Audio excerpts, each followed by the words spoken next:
I'm Ben Moore, Finance Manager for the Office of Community Assistance, and this video will help walk you through budgeting for equipment and supplies in the 2021 CSBG budget.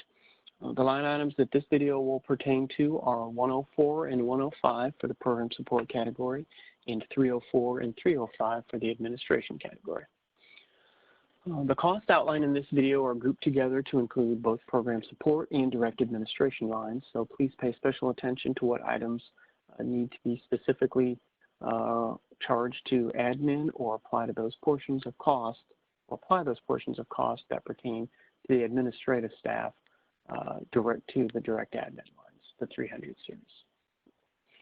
For equipment, the items that must be charged to admin are equipment with a cost per unit of $5,000 or greater, purchased for the purpose of administration of the grant, and remember that prior approval is required from DCEO. The minimum requirements for the cost grid portion of this tab are that you need to list the quantity and cost per unit of each item and not just a lump sum total of what you're purchasing. So itemize each particular item that you're purchasing of equipment. The minimum requirements for the narrative section of the equipment tab are that you need to describe the reason this equipment is needed for this program and how the cost is divided among the other grants in this program or across all grants if that's applicable. Please give percentages and make sure that those percentages equal to, or total out to 100.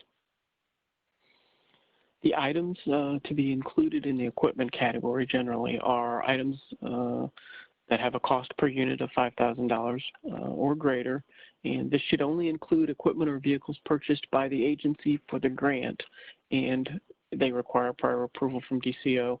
If you have rented or leased equipment or equipment maintenance contract costs, they must be budgeted in the corresponding contractual lines, 106 for program support and 306 for administration. As far as the supplies category, the items that must be charged to admin for this budget line item are office supplies, postage, training materials, copy paper, expendable items such as books, handheld tape recorders, laptops, personal computers, etc., for the administrative staff. The minimum requirements for the cost grid of this tab are that for computers, laptops, printers, you need to list the quantity and cost per unit of each item, and again, not just a lump sum total. Make sure you itemize out everything that you plan to purchase. For routine small cost items like office supplies, pens, pencils, that kind of thing, it is acceptable to list a lump sum, but again, only for those smaller routine purchases. Any larger purchases you need to detail out clearly and itemize. The minimum requirements for the narrative section of supplies are that, again, for computers, laptops, printers, you need to describe the reason they are needed for this program and how the cost is divided among the other grants in your agency if they are charged there.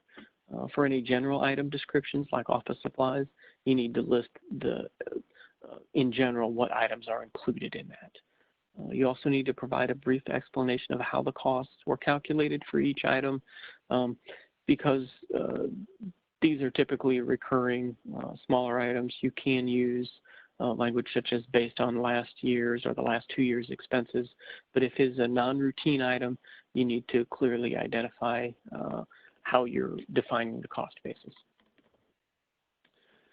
The items to include in supplies in particular are computers, laptops, printers under $5,000 per unit and $5,000 per unit, and then general office supplies. And you need to, or you can include the purchases of refrigerators or freezers that you might need to purchase for a food pantry. If they're under $5,000 per unit, they could be included in this supplies category. There are other videos available. There are separate videos that will help guide you through each of the separate individual cost tabs in the budget. So I suggest that you view some of the other budget category videos if you need assistance in completing those portions of the budget. And I thank you for watching.